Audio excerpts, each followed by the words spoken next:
समाज शुरुआत करेंगे छत्तीसगढ़ के दुर्ग के साथ, जहां से इस वक्त एक बड़ी खबर निकलकर सामने आ रही है। दुर्ग से बड़ी खबर, डीआईसी की जमीन के घोटाले का पर्दाफाश हुआ है। डीआईसी जमीन के घोटाले का पर्दाफाश हुआ है।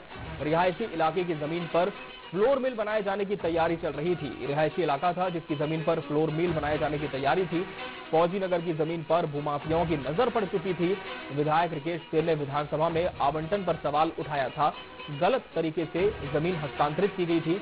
6 लोगों को 90,000 स्क्वायर फीट जमीन का आवंटन किया गया था। तो बड़ा खुलासा हुआ है। विधायक ने विधानसभा में ये पूरा विषय उठाया था। विधानसभा में आवंटन पर विधायक रिकेश सिंह ने सवाल भी उठाया था। बताया जा रहा है कि 6 लोगों को ये जमीन आवंटित कर दी गई थी, लेकिन अब इसका पर्दाफाश हो चुका है।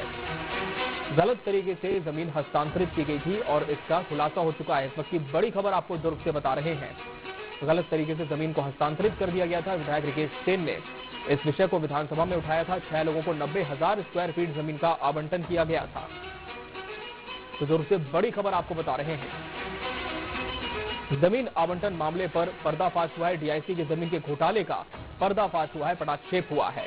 इस वक्त की बड़ी खबर आपको दुर्ग से बता रहे हैं। डीआईसी की जमीन के घोटाले का पर्दाफाश हुआ है। रिहायशी इलाके की जमीन पर फ्लोर मिल बनाए जाने की तैयारी चल रही थी। और इस खबर पर हमारे सहयोगी सुबोध तिवारी हमारे साथ जुड़ चुके हैं। सुबोध, निश्चित तौर पर यह काफी बड़ा मामला है। विधायक रिकेश सिंह ने इसे विधानसभा में भी उठाया था। अब क्या कुछ कार्रवाई आगे दिशा में की जा रही है? जी अमित जी, अगर बात की जाए वर्तमान मौजूदा भारतीय जनता पार्टी सरकार की, तो ऐसा लगता है कि पिछली सरकार के काले कारनामों की पोल खोलने की इन्होंने ठान रखी है। यही नहीं, केवल सार्वजनिक मंचों पर ही नहीं बल्कि विधानसभा में सवाल ऐसे ऐसे दागे जा रहे हैं जिसका जवाब मौजूदा मंत्रियों को भी देना थोड़ा सा मुश्किल हो जा रहा है, क्योंकि काले कारनामे ही कुछ ऐसे अजब गजब हैं।